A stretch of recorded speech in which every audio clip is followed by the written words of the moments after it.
Dzień dobry, zaczynamy dzisiejszy odcinek. Jak widać, wariaczku już wygłaskany, wybawiony i czeka aż sobie pojedziemy rowerkiem, bo dzisiejszy dzień taki chyba różności tak naprawdę. Zobaczymy co wyjdzie, bo przyjechałem bez jakiegoś super konkretnego planu. Jest bardzo gorąco, więc rano mały rowerek i wycieczka do lasu. Może grzyby, może jagody, zobaczymy na początek. No i też przetestowanie pewnego gadżetu. Zobaczcie pewną rzecz, ten tak lubi jeździć, w zasadzie ganiać za rowerem, że jak tylko na rower się siada, to od razu za buta, za sznurówkę jeżeli jest i próbuje iść obok i ciągnąć. Aż czasami na początku to źle ruszyć, ale jak ruszymy, to pomału jedziemy. Nie, piesku? Chodź. I teraz kto pierwszy? Wariaćko wyrwał do przodu, aby się za nim Kurzy się, no bo w sumie w ostatnich dniach dosyć wysokie temperatury. Nie padało też praktycznie. No i zboża momentami już widziałem, że w zasadzie żniwa się rozpoczęły. U mnie fragment tego, który był trawą zarośnięty, no też skoszony. No ale trawa to wiadomo. No ten nieużytek, który karczowałem, jak widać się zieleni, no bo jeżeli ziemia jest świeża po takim nie wiadomo jak długim ugorowaniu, no to aż się rwie, żeby rosnąć. A po drodze tak naprawdę zaraz pewnie zobaczymy, że już będzie kilka pól wykoszonych, a i kilka gotowych na żniwa, tak jak tu. To zajechaliśmy do lasu. Ten tak biegał jak szalony, zresztą widać jak zieje. Jagody jeszcze są i to nawet całkiem ładne. Ostatnio jak właśnie byłem na tych jagodach, to po prostu muszki i komary no nie dawały mi za dużo nazbierać. Zobaczymy jak będzie teraz. Na razie eksperyment jest taki, że chwilę się tu pokręcę, że zacznę zbierać i zobaczymy czy się będą zlatywały, bo póki co krótki rękawek, całkowicie krótki i nie ma za dużo. A jeżeli się znajdą, to będzie uruchomiony ten gadżecik. Zobaczymy, czy ta technologia coś będzie warta. Ale w pierwszej kolejności zbieramy jagódki. Minęło kilka minut i już pierwsze komary zaczynają się pojawiać, więc pora jest zabić i włączyć to magiczne urządzenie. Jest to niby ultradźwiękowy, odstraszać różnego rodzaju dziadostwa, czyli komarów i innych owadów. Dźwięk wydaje taki... No nie wiem czy to słychać. 3 tryby ma, niby taki najbardziej cichy, ale jak widać gdzieś tam komar wcale się tego nie boi, więc komara likwidujemy. Oho, i następny i włączamy kolejny tryb. Jest 3, czyli niby najbardziej intensywny. Spróbuję zbliżyć, żebyście posłuchali tego. No nie wiem czy cokolwiek słychać. No ale za kilka minut zobaczymy, czy coś to działa, czy nie działa. Na razie kolejnych komarów nie widać, więc wracamy do zrywania jagód. W tym roku no nie są tak intensywne jak w tamtym, no ale jak widać też troszeczkę ich jest. I myślę, że jak trafią będę takie zbiorowiska jak teraz, to z pół godzinki i litr będzie. Krzaków jagód w tym lesie jest naprawdę dużo. No ale w tym roku już chyba to mówiłem, że są tylko takie miejsca, gdzie jest ich więcej. Tak jak na przykład tu jakieś takie krzaczki, gdzie troszeczkę idzie nazbierać. No jakby nie było, litr nazbierałem i więcej już się męczył nie będę. Mniej więcej pół godzinki się zeszło. No i nie wiem jak u was, ale ja w tym roku jakoś przy drogach mniej osób sprzedających jagody też widuję. Powiedziałbym, że nawet pojedyncze osoby. Nie wiem, czy faktycznie wszędzie tych jagód jest mniej, czy tylko w moich okolicach. Dajcie znać w komentarzu, jak jest u was. Czy jest dużo, czy jest mało jagód. No a odnośnie tego gadżetu, no to tak, nie mogę powiedzieć, że ma 100% skuteczności, bo jakieś pojedyncze komarki na pewno się zdarzały, ale no coś tam działa. No bo odganiać się co chwilę nie muszę, a jak widać trochę dla czasu w tym lesie już spędziłem, więc na komary całkiem, bo na muszki działa średnio. Gdyby ktoś był ciekawy co to oczywiście link standardowo pod filmem, a kto wie, czy w niedługim czasie nie będzie się szykował kolejny konkurs i może taki zegareczek, a w zasadzie opaska będzie do wygrania. Kto wie. Nie byłbym sobą, gdybym też nie zajrzał do Młodnika i zobaczył, czy już nie ma jakichś grzybów. No teoretycznie początek wakacji, no to już czasami się jakieś kozaki trafiały, więc stąd przyszedłem w takie młode brzuski, bo w tamtym roku tu bywały. Tydzień temu, ponad tydzień temu był taki okres kilku dni deszczowych, teraz znowu jest ciepło, więc kto wie, coś mogłoby się już zacząć. Kilka kroków i zobaczymy. Nie widać jeszcze nic, ale tak tu jest. Ta okolica charakteryzuje się tym, że nie ma, a potem jak jest boom, to przez 2 tygodnie można by codziennie koszyk albo i 2 przynosić. Ci, co zresztą śledzą kanał, to wiedzą, że takie koszyki borowików już mi się nieraz tu zdarzały.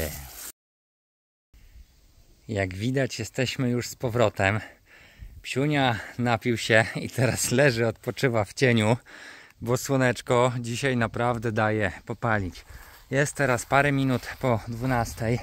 Ja już cokolwiek się tu ogarnąłem, poprzebierałem, pootwierałem okna tam, gdzie się trzeba, żeby wywietrzyło. No i teraz trzeba brać się pewnie za ciąg dalszy roboty. A że stopni prawie 29, aż strach pomyśleć, co dzieje się dzisiaj w Warszawie, skoro tutaj pod drzewkiem w cieniu i trawka wokół i 29, to pewnie w betonie jest grubo ponad 30. Ja dzisiaj będę pewnie robił jakieś mieszane rzeczy, ale skoro jest tak gorąco, to ja zacznę od pomieszczeń. Chcę sobie wszystko stąd wysprzątać, pozabierać te wszystkie rzeczy, które w zasadzie nie będą mi w pierwszej kolejności potrzebne. Oczywiście stare garki, nie wszystkie zaprawy i tak dalej. No bo cóż, trzeba się brać za ciąg dalszy tego pomieszczenia. Tu jest gładź na razie zrobiona. Teraz muszę poczekać, aż przyjdzie okno. Może gdzieś tam w międzyczasie jeszcze będę próbował szlifować podłogę, ale to po prostu nie dzisiaj, bo dzisiaj no musiałbym tu pootwierać okna, żeby ten pył nie dusił mnie w środku, a chcę po prostu, żeby było troszeczkę chłodniej, bo tu w pomieszczeniu jest zdecydowanie przyjemniejsza temperatura. Także tu okien nie otwieram póki co. Najpierw sobie zrobię to, co chcę, czyli sprzątanie, pewnie pozalepianie tynkiem tych dziur, które tu zostały. Może pokuszę się o to, żeby też położyć gips albo tynk tu, gdzie były kładzone rury z wodą. Nie bardzo mam na to pomysł, no bo przecież do otuliny chyba nie bardzo to się będzie chciało trzymać. No tak, tu jest fragment, gdzie otulina miała na sobie tynk, no i się nie trzyma. No ale wszystkie te takie rzeczy wokół otuliny można by w sumie popróbować. Pomyślę, zobaczę jak będzie to szło. No a potem trzeba będzie pewnie dalej kombinować, co z tymi pomieszczeniami. Zobaczymy jak to wyjdzie, ale w pierwszej kolejności sprzątanko. To z grubsza mam już wszystko uprzątnięte, pozabierałem co niepotrzebne. Zostawiłem jeszcze worek zaprawy, no bo jeżeli będę to dzisiaj jakoś kleił, to już żeby tego 2 razy nie nosić. No i tak jak chwilę były tu otwarte po prostu drzwi, to już temperatura się podniosła i widać, nie widać, no jest 26 stopni. Więc chwila, moment i to ciepło weszło już też do pomieszczenia. Tu były drzwi zamknięte i jak wejść do środka, no czuć różnicę i to okno na pewno zostaje póki co zamknięte.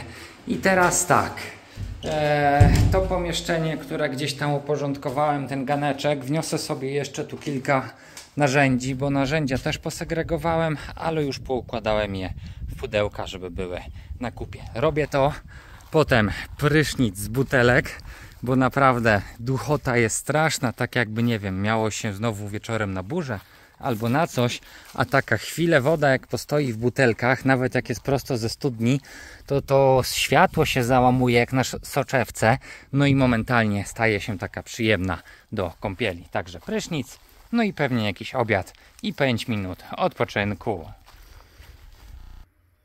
Wiecie co? Przysnęło mi się po tym obiedzie. Jest taka paruwa i duchota, jeszcze dużo zjadłem, no i po prostu z godzina teraz pękła. Dzisiaj to nawet wariaćko nie ma siły za bardzo biegać. Jeszcze rano do lasu poleciał, a teraz to już aby leży non stop w cieniu. A ja, tak jak sobie gdzieś tam leżałem, to jeszcze o jednej rzeczy sobie w sumie przypomniałem.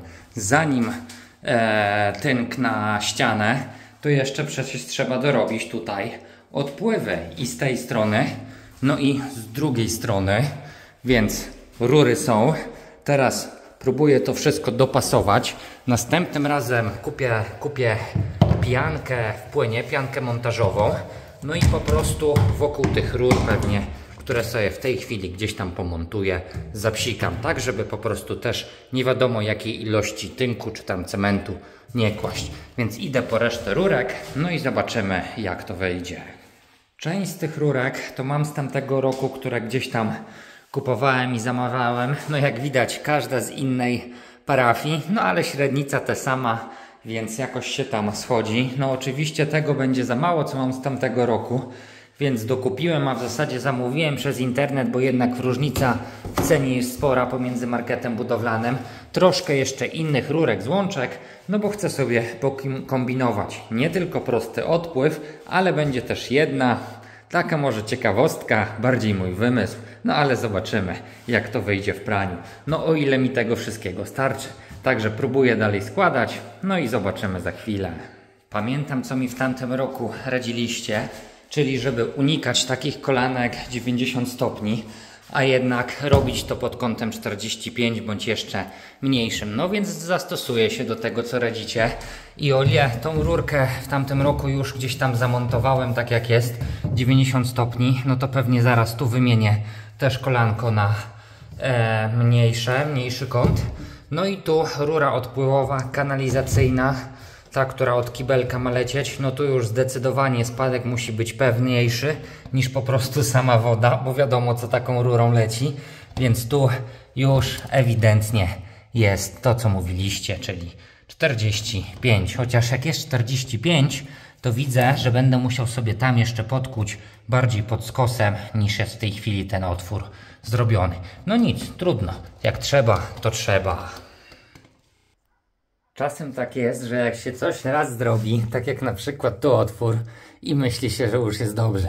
No ale jak widać jeszcze tu wyleciało w zasadzie prawie dwie cegły. Oczywiście pod kątem, po to żeby ten spływ był w miarę dobry. No i tak to jest. Na szczęście już z młotowiertarką udarową, czyli tym młotem idzie zdecydowanie szybciej niż wtedy jak kułem ręcznie. Częściowo ten otwór nawiercałem sobie i potem wykuwałem młotkiem. Twarde te ściany, powtórzę jeszcze raz i nawet tu też widać jak fajnie jest zrobiona izolacja, bo nie pamiętam czy to pokazywałem czy nie. Jest fundament, jest jedna warstwa papy, cegły i jeszcze dwie warstwy papy. Więc tak naprawdę ta izolacja tego budynku jest dobrze zrobiona, więc tej papy dolnej no już skuwać nie chcę, niech ona sobie zostanie. Ok, zamiatam to i przymiarka. To wstępnie z tej strony jest tak. Specjalnie zostawione dwa korki, ale o tym może później. Dużo łatwiej montuje się te wszystkie kolanka, po prostu nawilżając lekko te gumowe uszczelki płynem. Łatwiej wchodzą, bo jak widać, nawet przy takich głupich rurkach można sobie zrobić malutką krzywdę. A dzięki temu wchodzi troszeczkę lepiej. Pewnie łatwiej by było, gdyby ktoś tam z drugiej strony jeszcze mi pomagał i trzymał to, no ale pomału też poszło. Idziemy zobaczyć jak to wygląda w piwnicy. Ok, w piwnicy też jest bardzo fajnie, jest duży spadek, nie wiem czy to widać, ale naprawdę ten spadek jest, no i pewnie jakoś go sobie jeszcze wyreguluję. A czemu właśnie dwa odpływy? No bo zobaczcie, tu jedną rurę już mam, którą odchodzi woda, więc nawet na szybko jak nie będę miał jeszcze podłączonego szamba, to przecież mogę sobie podłączyć tą rurkę i zawsze zlew czy umywalka, czy nawet prysznic, a o to głównie chodzi, będzie pracowała. A docelowo jak już powstanie gdzieś miejsce na zbiornik i szambo, to wtedy będzie podłączenie tu. I tak to w tej chwili myślę, że zostanie. Oczywiście to sobie jeszcze zaraz wyreguluję, no bo dzisiaj nie będę się już bawił z przekuwaniem z ściany, chociaż wiertarka jest, rury mam, no bo trzeba będzie z tamtej strony przed budynkiem odkopać i na to chciałbym mieć już w sumie cały dzień, żeby rano zacząć, nie zostawiać tu dziury, tylko po prostu rano zacząć przekuć, ustawić rurki i to zakleić. Także to będzie następnym razem. Ok, jeszcze wrócę na chwilę do środka, bo tam zostały dwie rzeczy. Wymyśliłem sobie, że tu oprócz odpływów pojawi się jeszcze jedna rura. Co prawda piątka, bo na grubszą no jednak nie bardzo mam miejsce i ta rura piątka będzie, nie wiem jak to nazwać, pełniła rolę ogrzewania albo klimatyzacji, w zależności od podłączenia. Trochę się boję, że ta piątka będzie za małym przekrojem, no ale musiałbym tutaj znowu ryć, kuć i nie bardzo wiem jak bym miał to poprowadzić. A to jest tak naprawdę próba. Próba, już tłumaczę czego. Jedna część jest puszczona do piwnicy, druga część jest puszczona koło pieca, no i trzecia część jest puszczona tam. A czemu takie komplikacje? Nie będzie tędy spływała woda? Otóż tu w zimie będzie się paliło, ogrzewało. Więc skoro nie zrobiłem wężownicy w piecu, to teraz pomyślałem, że dociągnę tu jeszcze rurkę, a tu dobuduję taki przenośny nagrzewacz, nie nagrzewacz, który będzie wprowadzony do tej plastikowej rurki. Oczywiście to będzie jakoś tam zaizolowane, żeby się ten plastik nie topił. No i będzie ogrzewanie poprowadzone w tamtą stronę, czyli do przyszłej łazienki. Tu na końcu będzie wiatraczek, taki montowany na tą rurę. Oczywiście wiatrak będzie mocnej wydajności, żeby zasysać to powietrze ciepłe, które będzie na piecu, no i wydmuchiwać w łazience. Nie wiem, czy to zda egzamin, no ale w sumie rurki to tam kilkanaście złotych, więc pewnie spróbuję. Wiatraczek, jak patrzyłem, taki wyciąg jak do łazienki, o dosyć mocnej mocy, to jakieś 40 zł, więc w sumie za 50 kilka złotych miałbym no coś na zasadzie ogrzewania, ale i w lecie, teraz te upały i dlatego mnie tknęło, również ala klimatyzacji.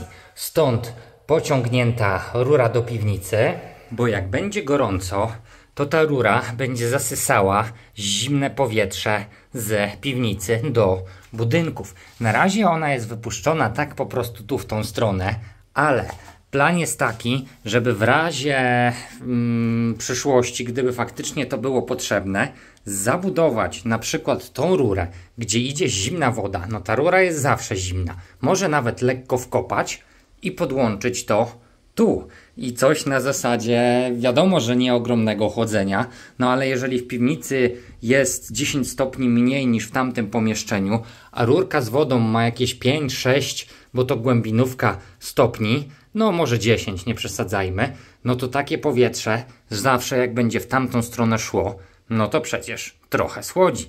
Nie wiem co z tego wyjdzie, tak jak już mówiłem, trochę się boję, że te przekroje mogą być za małe, ale jeżeli na końcu dam naprawdę wiatrak o dobrej mocy, który będzie w zależności od potrzeby przenośny, albo w tamtej łazience, albo koło pieca, no to czemu nie spróbować? Taki po prostu eksperyment, w ramach w sumie zabawy. A wspominaną w piwnicy drugą rzeczą, którą chcę jeszcze tu zrobić dzisiaj, no to pomierzyć sobie, jakiej długości mi trzeba rury pod wentylację, no bo przecież tu też będzie wiatrak. Specjalnie wykułem i zostawiłem przewody, żeby w razie czego jakieś opary z nadkuchni, czy dymu, czy gotowania zasysał. No i muszę taką rurę, nie kanalizacyjną, tylko wiecie o co chodzi, dokupić. No i oczywiście wiatraczek. I tu jeden, i drugi w łazience. Jeszcze w sumie po zimie została tu poducha, która była wciśnięta, żeby nie wchodził mróz do pomieszczenia. No i to też trzeba zmierzyć. Tu mam no 39-40 cm, jeżeli chodzi o mur, więc coś takiego trzeba mi dokupić. No i oczywiście jeszcze przeciągnąć tu będzie też w razie czego kabel z prądem, żeby ten wywiecznik, wyciąg również był elektryczny, gdyby po prostu coś tu nie domagało. Tu zapewne mur jest zdecydowanie cieńszy, z tego co pamiętam miał 30 centymetrów. Ile tu jest? 28. No to 28, czyli 30 i 40. I raz, 2, 3 wyciągi, wentylatory łazienkowe. Tak to mniej więcej wygląda. Ok, na razie chyba roboty tu tyle. W miarę to tak zostawiam. Muszę teraz kupić pianę montażową. No i następnym razem to już na stałe sobie pomocuję, tak żeby tu było na gotowo. I potem położę tynk tu wykuję jeszcze przewód i położę resztę tynku tutaj. Także tu tyle. Idziemy jeszcze chwilę na dwór, bo na dworze ciągle ciepło, ale już troszeczkę znośniejsza pogoda. No zobaczcie na tego psa, no jemu się nic nie chce dzisiaj, a mi tym bardziej. Nie wiem o co chodzi, ale ta pogoda jest po prostu straszna. No ale skoro już na tym dworze jestem, no to idę podlać na pewno w ogródku, bo tam już jest cień i to solidnie podlać, bo praktycznie przez cały tydzień nie było podlewane. O, fajnie jest cień, więc idę po prostu tam chwilę podłubię, no a potem jeszcze z tamtej strony. A samym wieczorem zobaczymy, może bym się pokusił o wykoszenie trochę tej trawy. Niby jutro ma być znowu jakiś deszcz, kto wie, to od razu może by to podlał. Zobaczymy, nie piesku?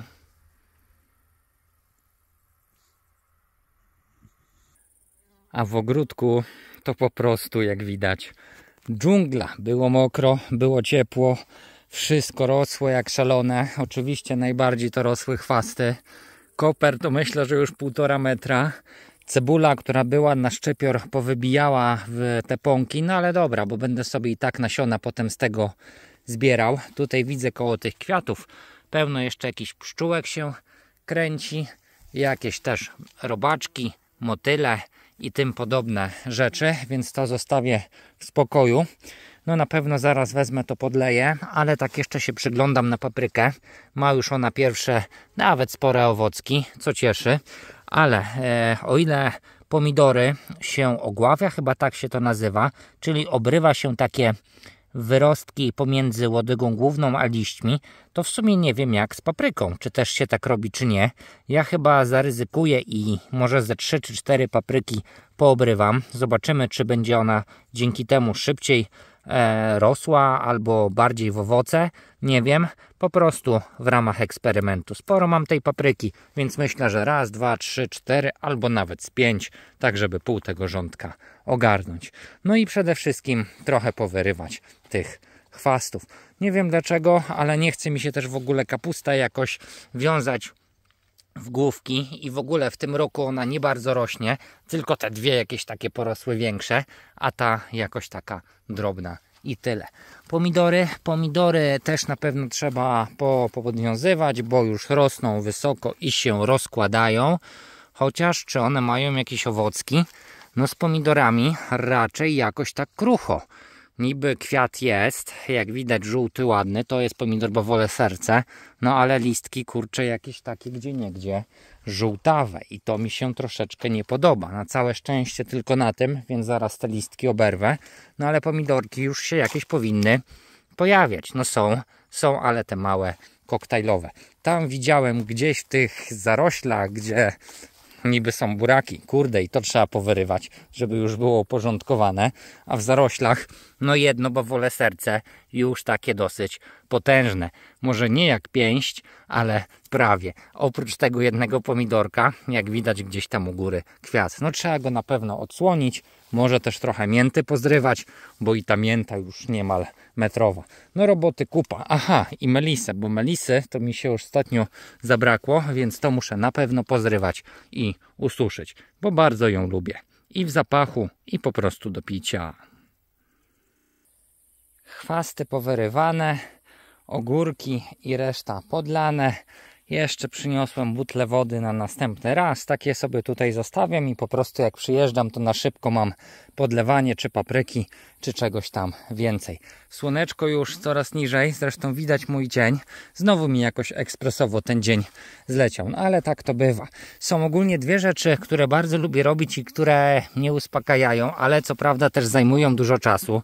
To właśnie ogródek, jedna rzecz, którą właśnie robiłem. No i druga to koszenie trawy. Teraz zapowiada się, że co najmniej przez tydzień, albo i może trochę dłużej, na siedlisko nie zawitam. Więc tak myślę, ogarnę chyba cokolwiek tą trawę. Nie wiem jak będzie za tydzień, czy to nie przerośnie. Teraz póki mam chwilę, to zrobię. A potem jak słońce będzie jeszcze mniejsze, to idę tam dalej, bo jeszcze tam jest papryka przecież. No i ogólnie jest też winorośl, którą trzeba będzie przerzedzić. A teraz lecimy po kosiarkę, no i takich trochę kęp trawy się pozbędziemy. Jak widać tu, gdzie spływa woda z dachu, jest gęsto, bardzo gęsto, jak można spojrzeć, i zielono, aż trudno się dogrzebać do gołej ziemi. Wariaćku, obudziłeś się trochę, a tu, gdzie po prostu jest na środku podwórka, widać, że woda nie spływa ani stąd. To jest po prostu sucho. Przewód już wcześniej sobie rozciągnąłem, więc szkoda tego nie wykorzystać i po prostu lecieć po kosiarkę. Bo tu, gdzie się często chodzi, to myślę, że trzeba to przekosić, a potem może nawet trochę podlać. W sumie woda w studni jest, to zobaczymy. Spory fragment mam już wykoszony. Może ta trawa i nie była jeszcze jakaś ogromna, no ale jak spojrzeć, różnica jest. Może dzięki temu też, że wykoszę zaraz całość, to mi się po prostu to zrówna. No bo tu wiadomo, jest bardziej zarośnięte, tu mniej, a tu gdzie mniej i bardziej sucho, no to trawa już idzie w też takie kłosy, więc ona się nie będzie rozrastała, tylko szła w górę, a lepiej, żeby się rozrastała. Także fragment większy pół w zasadzie wykoszone. Postarłem też już węża. W zasadzie nie chce mi się pompy do studni wkładać i po prostu dałem tu węża, żeby było szybciej. No i tak będzie się to teraz podlewało tam, gdzie po prostu jest bardziej wypalone. Czyli tu, gdzie się chodzi i mniej więcej na środku. Lecę teraz dalej z koszeniem, no i co jakiś czas będę przestawiał tego węża. O, teraz po skoszeniu doskonale widać różnicę. Zielono i pasek żółtego. Ogólnie dzisiaj koszę bez kosza i nie znoszę tej trawy. Zostaje ona tutaj. Mam nadzieję, że sobie przegnije. Dzięki temu idzie też zdecydowanie szybciej. A to do podlewania, co się kręci, o tyle dobrze, że jest podłączone pod hydrofor i studnię głębinową, bo tam jest różne ciśnienie. No, pompa nabija do 2,5 bara, potem schodzi do pół bara i dzięki temu raz się wolniej, raz szybciej obraca. No i praktycznie nie muszę tego przestawiać, bo mam całe to przejście od chaty do chaty podlewane. No i git. I w zasadzie to ogarnięte. No, zabrakło mi dosłownie metra, żeby dostać kosiarką elektryczną tam, ale najwyżej kosą spalinową to następnym razem wezmę. Co prawda tu się udało po sam ogródek ogarnąć. Przewód w tej chwili w innym miejscu, nie zawsze mam podpięty i dzięki temu poszło. Nie oszczędzam tej kosiary, ona i tak jest składana z dwóch różnych, więc jak widać tłukłem nawet taką 30 cm trawę po to, żeby mieć tu porządek. Także teraz może już sobie padać. No ogólnie ponad godzina i takiego dreptania, ale w sumie ja przy tym odpoczywam. No i takie wykoszone podwórko też daje poczucie takiego chociaż lekkiego zorganizowania, posprzątania i po prostu wygląda to inaczej. Słoneczko już coraz niżej, więc pewnie pomału będzie sobie zachodziło, ale ja jeszcze ze pół godziny czy godzinę spokojnie się przecież pokręcę. W ogródku chyba na razie tyle. Aha, miałem przecież iść tam, gdzie truskawki, tam gdzie papryka. Z tej strony wziąłem sekator, poodcinałem wszystkie takie zbędne pędy przy winorośli. Pozostawiałem tylko dwa takie główne. Odrywam jeszcze te malutkie takie, nie wiem, no dzikie pędy, dzikie boczne odrosty, w sumie nie dzikie pędy, żeby tak naprawdę z tej winorośli zachować tylko dwa główne pędy i żeby za rok próbować już ją jakoś na ogrodzenie, na rusztowanie jakieś puszczać. W tej chwili to ma ile? No mniej więcej mojej wysokości, przerasta mnie, więc już myślę, że pod 2 metry, a jeszcze przecież sporo czasu będzie to rosło. I okej, no została papryka i jak widać ta papryka to po prostu zarasta w tej chwili jak szalona. Włączam tu nawadnianie zdalnie i w zasadzie codziennie jak jest taki upał, to mniej więcej o 21 puszczam to nawadnianie kropelkowe i jak zobaczycie pewnie tu bądź nie, mam nadzieję, że się uda to pokazać, no pod spodem jest dosyć wilgotno. Z wierzchu jest sucho, ale pod spodem wilgotno, no i przez to też rosną chwasty. Kurczę, szkoda, że tych wiórków nie udało mi się wtedy rębakiem zrobić tyle, żeby całą tą paprykę obsypać, no bo tu jak widać tylko gdzieniegdzie przerastają, można je raz, dwa powyrywać i z głowy, a tu no niestety znowu czeka mnie gracka, motyka, no i wydziabanie tego cholerstwa zielonego obok. Raz, dwa i zrobiło się po 21. już idzie wieczór i nawet lampki już załapuje czujnik ruchu, więc to znaczy, że idzie pomału noc. Ja na szczęście ogarnąłem to, co chciałem, czyli i w ogródku, i na podwórku. No może nie do końca, trochę poszło. Niezła odległość, nie? Nie wiem ile tu jest, może 6, może 7 metrów, a już łapie, a jest taki półmrok. No nie do końca mi poszło z remontem dzisiaj, no ale wiem co kupić i następnym razem będą lepsze zakupy. Psiunia właśnie sobie je kolację, karmy na zapas oczywiście zostawiam. Ja jeszcze jedną rzecz mam zrobić, potestować sobie nowy router, niby mocniejszy, więc mam nadzieję, że i kamery, i nawadnianie będzie dzięki temu sprawniej działało, ale to już nic ciekawego, więc nagrywał nie będę. Standardowo dziękuję za obejrzenie odcinka, no i do następnego razu.